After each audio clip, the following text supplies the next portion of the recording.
দেখতে দেখতে কেটে গেল 3টি দিন। এই 3 দিনে ভিন্ন কাজে ব্যস্ত ছিল তে, সাথে করে ছোটাছুটি করেছে জংকুক। ঢাকায় 2 জনের পিছনে লোক লাগিয়ে রেখেছে, এক মিস্টার সুবিন আর 2 মিস্টার সুবিনের পুত্র সুগা। সুগার দুর্বলতা জিমিন। দুর্বলতা কিনা তের জানা নেই, হতেও পারে সুগার মোহ। তবুও জিমিনের কাছে যাওয়া সুগার উদ্দেশ্য, আর এটাই তের চাবিকাঠি। ইউনোর সাথে কয়েকদিনে জিমিনের ভালোই বন্ধুত্ব গড়ে উঠেছে, এখন শুধু সুগার ভেঙে পড়া বাকি। আর এদিকে মিস্টার সুবিনকে নিয়ে ভাবছে। সেদিনের মিটিংয়ে মিস্টার সুবিন জিততে পারেনি, কিন্তু তের লোকেরাও সেদিন হেরে গিয়েছিল। ডিল পেয়েছিল অন্য কোম্পানি থেকে।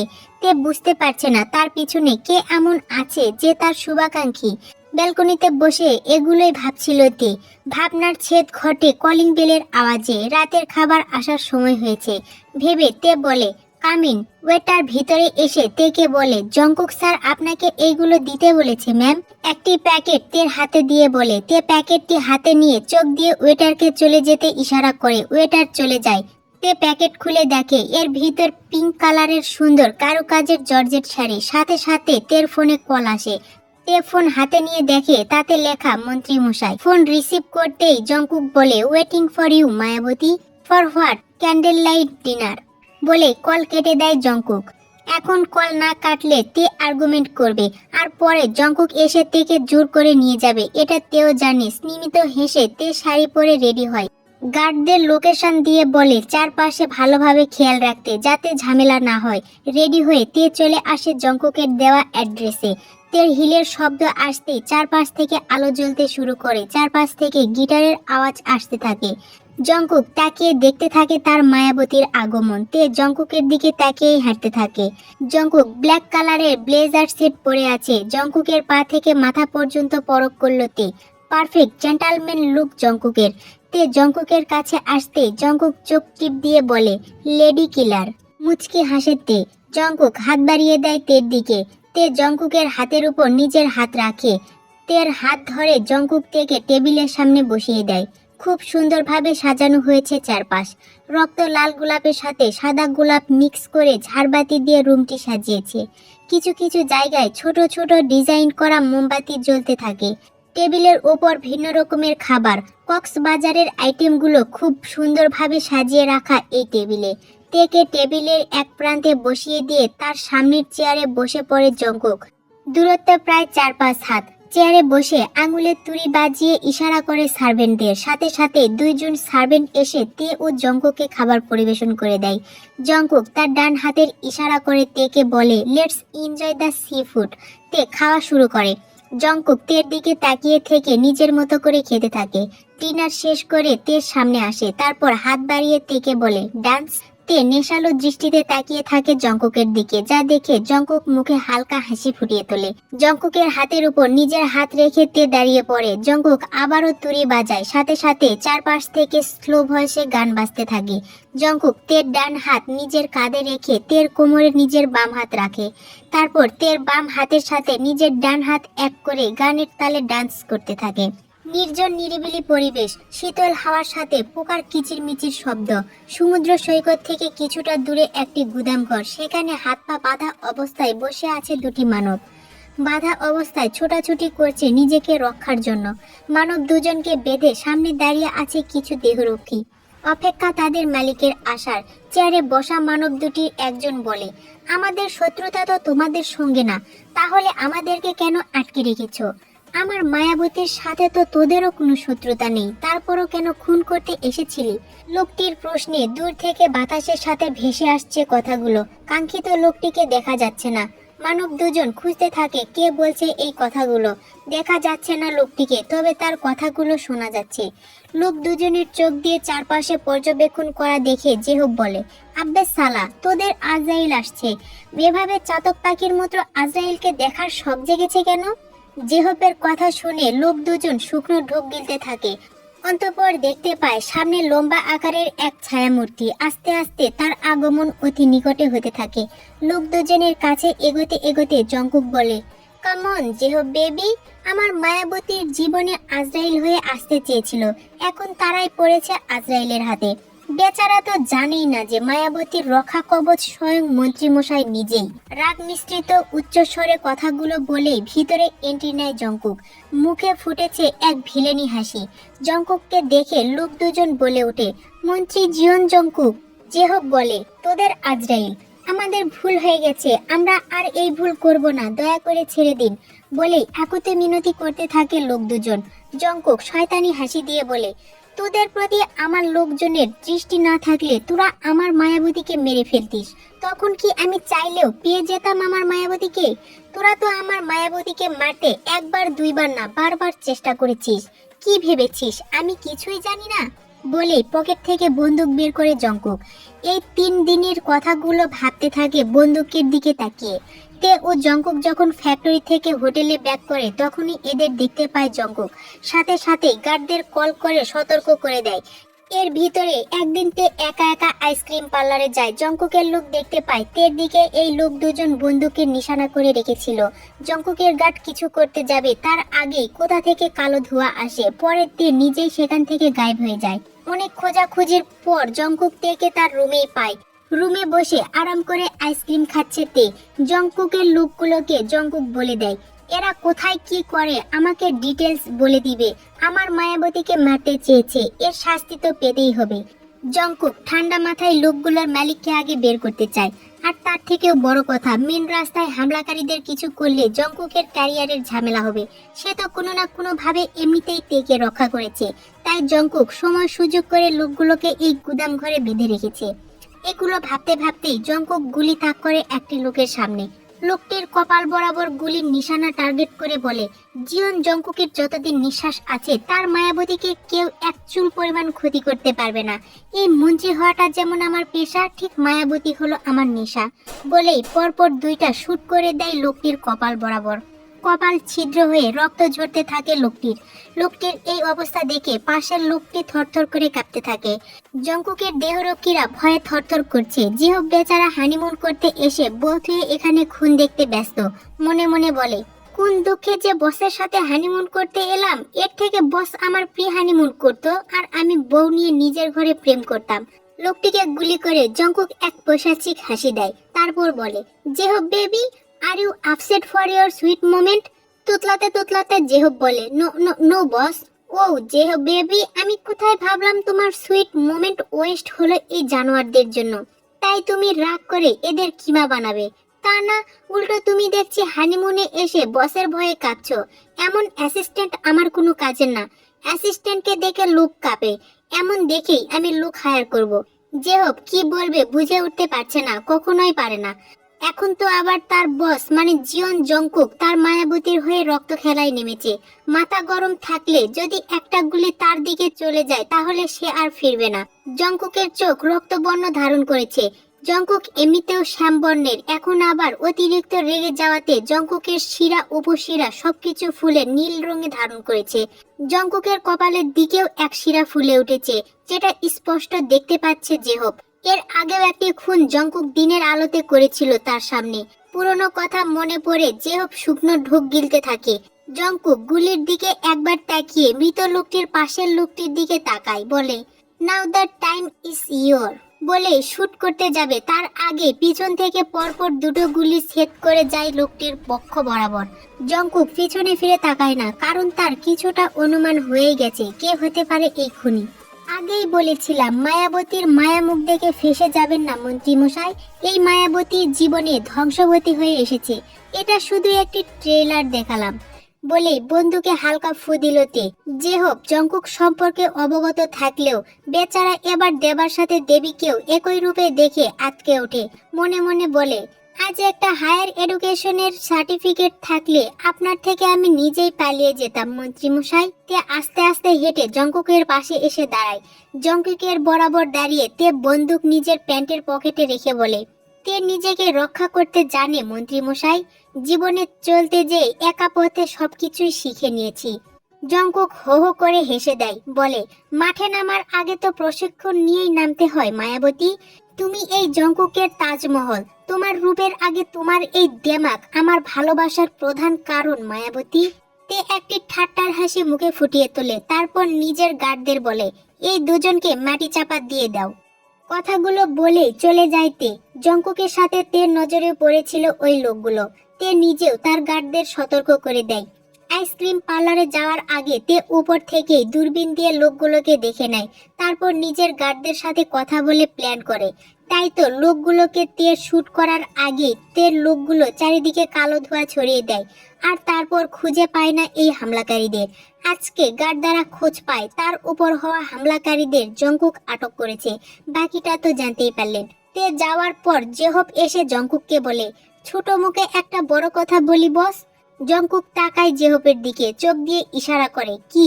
জেহব বলে, এটা আপনার মায়াবতী না, এটা হলো রক্তবতী।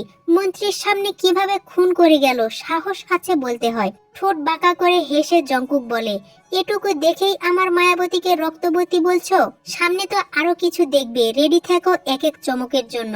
বলে গুদামঘর থেকে বেরিয়ে আসে জঙ্কুক। জেহব বলে, সাইকো রাজার সাইকো রানী। সকাল সকাল ঘুম থেকে উঠেই বইয়ের পাতায় মুখ লুকিয়েছে জিমিন। আজ রাত তাড়াতাড়ি ঘুমিয়েছিল, বই পড়া আর হয়নি। কোনো একাডেমির বই না, তার প্রিয় গল্পের বই নিয়ে। চশমা চোখে দেওয়া, মুখে হালকা হামি উঠছে। চেয়ারে বসে টেবিলের উপর এক হাত ভর করে থুতনিতে ঠেকিয়ে আরেক হাত বইয়ের পাতায় আবদ্ধ করে রাখলো জিমিন। ঠোঁটে মিষ্টি হাসি, সাথে দুষ্টু মিষ্টি গল্পের কাহিনী। এই দৃশ্য দূরে দরজায় দাঁড়িয়ে দেখছে সুগা। মনোমুগ্ধকর লাগছে তার কাছে এই শীতের সকালের দৃশ্য। কড়া শীত, গায়ে চাদর জড়ানো জিমিনকে দেখতে সুগার নিজের আলাদা ভালো লাগে। জিমিন সাজগোজ করে না, সব সময় প্রকৃতির সৌন্দর্য বজায় রাখে। সুগা জিমিনের এই রূপ দেখে অভ্যস্ত। সুগা কল্পনা করতে থাকে জিমিন ও লিসার জন্মের সময়টি। যেদিন জিমিন ও লিসা হয় সেদিন সুগা রুজকে নিয়ে হসপিটালের অপারেশনের রুমের পাশে খেলছে আর আনন্দ করছে। রোজ বলে, আমাদের নতুন 2 বোন আসবে, খুব ভালোবাসবো আমরা তাদের। সুগা বলে, হ্যাঁ, আমাদের আরো 2 খেলার সাথে আসবে। সুগার তখন 9 বছর বয়স আর রোজের 2 বছর। সবার উত্তেজনায় সুগা নিজেও উকি দিতে থাকে অপারেশনের রুমের দিকে, কিন্তু সে ব্যর্থ, কিছুই দেখতে পারে না। মুখ ফুলিয়ে ফিরে আসে সেখান থেকে। ছোট্ট সুগা মুখ ফুলিয়ে বুকে হাত গুজে দাঁড়িয়ে আছে। ঠিক সেই সময় নার্স বের হয়, হাতে 2 ছোট ছোট শিশু। একজন শিশুকে কোলে নিয়ে কানে আজান দিচ্ছেন মিস্টার আরেম। শিশুটি চুপ করে বাবার আজান শুনছে। সেই শিশুটি ছিল লিসা। সুগা লিসার দিকে তাকিয়ে থেকে অন্তঃপর বিরক্ত হয়ে তাকায় জিমিনের দিকে। জিমিন মেয়ে করে কান্না করছে, যেন সে এক হিংসুটে। মিস্টার আরেম লিসার কানে আজান দিয়ে লিসাকে মিসেস ন্যান্সির হাতে দিয়ে দেন, তারপর জিমিনকে কোলে নেন। জিমিনের কানে আজান দিলে জিমিন আজানের পরপরই খিলখিল করে হেসে দেয়। সুগা এখনো মুখ ফুলিয়ে দেখছে। মিস্টার আরেম খেয়াল করে দেখে সুগার কাছে এসে বলেন, কি হয়েছে বাবা? রাগি রাগি মুখ করে সুগা বলে, তোমার মেয়েকে তো দেখতেই পাচ্ছি না। মিস্টার আরেম হেসে হেসে সুগার কুলে জিমিনকে দিতে যায় আর বলে, এই নাও আমার মেয়েকে দেখো। সুগা জিমিনকে কুলে নিয়ে জিমিনের দিকে তাকিয়ে থাকে। বাবার কুল থেকে ছোট্ট জিমিন অন্য কারো কোলে গেছে, এবার সে নিজেই কান্না করতে থাকে। সুগা মুখ কালো করে ফেলে, বলে, তোমার মেয়ে আমাকে ভালোবাসে না, আমি কি পচা? মিস্টার আরেম জোরে জোরে হেসে বলেন, আমার বাবা অনেক ভালো, তুমি ওর সাথে খেলতে খেলতে ওর মন জয় করে নিও, দেখবে একদিন না একদিন ও তোমাকে ভালোবাসবে। সুগার ছোট্ট মনে কথাগুলো গেঁথে যায়, জিমিন ওকে একদিন না একদিন ভালোবাসবে। এটা যেন বড় হওয়ার পরেও সুগার কাছে মুখস্থ বিদ্যা। সুগা ভাবনার ছেদ ঘটে জিমিনের অট্টহাসিতে। জিমিন খুব জোরে জোরে হাসছে। সুগা শূন্য দৃষ্টির ছেদ ঘটিয়ে আবার জিমিনের দিকে তাকায়। জিমিন বইয়ের দিকে তাকিয়ে হাসতে থাকে। সুগা বুঝলো মজার কোনো একটা জায়গায় জিমিন এখন পড়ছে। বই পড়ায় মগ্ন জিমিনের কানে ভেসে এলো, কোনো নষ্ট পুরুষের প্রেম কাহিনী কি লেখা আছে তোর উপন্যাসের পাতায়? সুগা কথাটি জিমিনকে বলে। জিমিন থমকে যায় সুগার কণ্ঠে। গত 4 দিন ধরে সুগা তার আশেপাশে ঘোরে না। জিমিন আর ইউনোর কোনো সম্পর্ক জড়িয়েছে তাই ভেবে সুগা দূরে সরে আছে, এমনটাই ভেবে রেখেছিল জিমিন। তাই কাল আর ইউনোর সাথে দেখা করেনি জিমিন। ইউনোর সাথে ঘুরতে জিমিনের ভালো লাগে না, কিন্তু সুগার জন্য শো অফ করে জিমিন। আবার ইউনো নিজেও এখন ফ্রেন্ডলি হয়ে গেছে, ভালো না লাগা সত্ত্বেও কথা বলতে হয় জিমিনের। সুগার কণ্ঠ শুনে জিমিন তাকায় সুগার দিকে, কিছু না বলে গায়ের চাদর আরেকটু উপরে উঠিয়ে বইয়ের দিকে আবারও তাকায়। সুগার ডান হাতে থাকা চায়ের ফ্ল্যাক্স নিয়ে জিমিনের সামনে রাখে। ডান হাতের আঙুলের ভিতর 2 মগের গোল অংশ একসাথে ঢোকানো। তার টুকটুক শব্দে জিমিন তাকায় সুগার দিকে। সুগা হালকা হেসে বলে, চায়ের নেশা কাটাতে চাই। জিমিন চশমা হালকাভাবে ঠিক করে বলে, নারীর নেশা কেটে গেছে? জিমিন পাখির নেশা জেগে উঠেছে। মদ ও বিভিন্ন নারীতে মেতে থাকা পুরুষের মুখে এমন কথা মানায় না। মদের বদলে চা, ভিন্ন নারীর বদলে আমার জিমিন পাখি কবে হবে আমার? নির্লজ্জ ও নষ্ট পুরুষ মানুষ, তোর প্রেমের মত্ত। ঠাট্টার হাসি দেয় জিমিন। সুগা দেখেও যেন দেখেনি। কাপ দুইটা টেবিলে রেখে ফ্লাক্স থেকে চা ঢেলে জিমিনের সামনে এক কাপ দেয় সুগা। বলে, নে তোর নেশা। জিমিন কাপ নিয়ে চায়ে চুমুক দেয়। সুগা নিজেও তার নিজের চায়ের কাপে চুমুক দিতে থাকে, কিন্তু তার চোখ জিমিনের চায়ের কাপে আবদ্ধ। জিমিনের ঠোঁট চায়ের কাপে মিশে যেন আলাদা আগুন জ্বলে উঠতে থাকে সুগার বক্ষে। সুগা জিমিনের দিকে চোখ রেখেই বলে, আমরা মানুষ কি অদ্ভুত, তাই না জিমিন পাখি? জিমিন বুঝলো না এখানে এই কথা বলার মানে কি, তাই ভ্রু কুঁচকে তাকালো সুগার দিকে। সুগা বলে, আমরা যাকে একবার মন দেই তার সাথে কোনো কিছুর ঘর্ষণটাও যেন সহ্য করতে পারি না, হোক সেটা কোনো বস্তু বা কোনো ব্যক্তি। হিংসাগুলো মনের মধ্যে নিজের থেকেই আবিষ্কার করে। এই যেমন এখন তোর চায়ের কাপ আমাকে হিংসায় পুড়িয়ে দিচ্ছে। সুগার কথা মন দিয়ে শুনতে থাকে, সাথে চায়ের কাপে চুমুক দিতে থাকে জিমিন। সুগার শেষ বাক্য শ্রবণ হতেই বিষম খেলো জিমিন। কটমট চশমা শোকে সুগার দিকে তাকিয়ে বলল, আপনি এত লুচু কেন? ঠোঁট প্রসারিত করে হেসে সুগা বলে, তোর মাইন্ড লুচু তাই। তুই কি ভেবেছিস আমি তোকে চুমু খাবো? বোকা মেয়ে। তাহলে চায়ের কাপকে হিংসা করার মানে কি? চায়ের কাপকে হিংসা করেছি মানে তোকে চুমু খাবো? কোনো উত্তর না দিয়ে জিমিন ফ্যাল করে তাকিয়ে থাকে সুগার দিকে। এই লুচু লোকটি তাকে কি বলতে চাইছে? সুগা জিমিনের কাপে তাকালো, এখনো অর্ধেক চা আছে ওটাতে। জিমিনের হাত থেকে চা নিয়ে নিজে চুমুক দিল। জিমিন তাকিয়ে আছে সেদিকে। সুগা প্রায় এমন করে। জিমিন চায়ের কাপে চুমুক দেওয়ার পরপরই সুগা কাপ নিয়ে নিজেও চুমুক দেয়। এক ঢোকে সব চা শেষ করে সুগা। জিমিন তাকিয়ে থাকে সেদিকে। বলে, এটা চা ছিল, আপনার মদ না। আমার জন্য চাও যা মদও দেয়। মদ ভুলিয়ে দেয় যন্ত্রণা, কল্পনায় ভেসে আনে তোকে। আর চা থাকা মানে তো আজ তো তোর সাথেই একটি সময় কাটানো। আপনার এই শক্ত শক্ত কথা আমার বুঝে আসে না। আজ তো আমিটাকেই তো তুই বুঝিস না। বলে কাপ ও ফ্ল্যাক্স টেবিলে রেখে উঠে যায় সুগা। গেট দিয়ে বের হতে হতে বলে, চায়ের কাপে কখনো আমি নিজের ঠোঁট কল্পনা করি না। সুগা কারোর জায়গায় দখল করে না, বরং নিজের জায়গা করে নাই। আমি নিজের জায়গা করতে আস্ত চায়ের কাপটাকে ভেঙে গুড়িয়ে দেব। জিমিন সুগার কথাগুলো শুনলো। সুগা চলে যাওয়ার পর নিজের অজান্তেই দুই হাতে দুইটি চায়ের কাপ নিল। তারপর কাপ দুটি একত্রে করে মিষ্টি একটি হাসি দেয়। নিজের মনে আওড়ায়, বাস্তবে মিলন না হোক, আমার কল্পনায় আপনার সাথে মিলন তো হয়েই গেছে। সূর্যের আলো বড় খোলা কাচের জানালা দিয়ে প্রবেশ করছে। শীতের মধ্যেও সূর্যের আলো আলাদা গরমের উষ্ণতা উপহার দিতে থাকে। এই গরম উত্তাপে ঘুম ভেঙে যাইতে, চোখ পিটপিট করে তাকাইতে, চোখ খুলে যেন অবাক হয়ে যায় সে। বেডের পাশেই মুখে হাত রেখে বসে আছে ব্ল্যাক ড্রেস পরা জঙ্কুক। তে তাড়াতাড়ি করে উঠে বলে, হাউ ডেয়ার ইউ! মন্ত্রী মশাইকে ডেয়ার দেখাচ্ছ মায়াবতী? রক্তচক্ষু নিয়ে তে বলে, আমার পারমিশন ছাড়া আমার রুমে কেন ঢুকেছেন? জঙ্কুক ফিচেল হেসে বলল, বিনা পারমিশনে আমার হৃদয়ে কেন ঢুকেছ? দাঁত কটমট করে তে বলে, আপনার এই হৃদয়ে তালা মেরে রাখুন মন্ত্রী মশাই, তাহলে আর কেউ ঢুকতে পারবে না। তোমার মতো চোরেরা ঠিকই পারবে। বলে তের দিকে ঝুঁকে তের মুখে ফু দিয়ে কপালের চুলগুলো উড়িয়ে দেয়। তে জঙ্কুকের কলার চেপে ধরে। জঙ্কুক তাকায় তার দুই পাশের কলারের দিকে। বলে, এমনি তোমার ঘুমন্ত মুখের নেশালো দৃশ্য দেখে আমি শেষ। এভাবে কলার টেনে কাছে টানলে তো মরেই যাব। তো জান মরে। এভাবে বলে না মায়াবতী, সত্যি সত্যি মরে যাব। তবে আমি মরে যাওয়ার আগে তোমাকে আমার করেই যাব। হালকা দুর্বল হয়ে আসে তে, কিন্তু জঙ্কুকের কলার এখনো ধরে আছে। চোখ জ্বলতে থাকে তার। জঙ্কুকের কথাগুলো দুর্বল করছে তেকে। তে ঘুরে চলে গেল। শক্ত সাহসী মেয়ের চোখের কোণায় পানির বিন্দু জমেছে। জঙ্কুক উপলব্ধি করলো তের দুর্বলতা। যখন তে শক্ত করে জঙ্কুকের কলার চেপে ধরেছিল, জঙ্কুকের গলার দিকে টান অনুভব করে। তে দুর্বল হওয়ার পর এই টান অনুভব হয় না জঙ্কুকের। খোঁচা খোঁচা দাড়ির মাঝে কালো ঠোঁট হাসতে থাকে। সিগারেট খায় জঙ্কুক। ঠোঁট তার আস্ত একটা প্রমাণ। তে তাকিয়ে আছে সেদিকে। চোখের পানি বিন্দু হয়ে আটকে আছে, এখনো গড়িয়ে পড়েনি চোখ থেকে। তে বের করতে চায় না সেই পানি। শক্ত রাখতে চায় মনকে, কিন্তু পারছে না সে। রাগ হচ্ছে খুব। তে তো চায় না দুর্বল হতে। এই দুর্বলতার জন্য যে তার হৃদয় হরণ হওয়ার ভয় কাজ করে। মাথায় কাজ করা বন্ধ করে দেয়। তে এই শক্ত মন গড়ার প্রচেষ্টার ভিতরে জংকুক থেকে আরো দুর্বল করে দেয়। তে ললাটে এক চুম্বন এঁকে দেয় জংকুক, সাথে সাথে চোখ বন্ধ করে নেয় তে। চোখের পানি এবার অনিচ্ছায় গড়িয়ে পড়তে থাকে তের চোখ থেকে।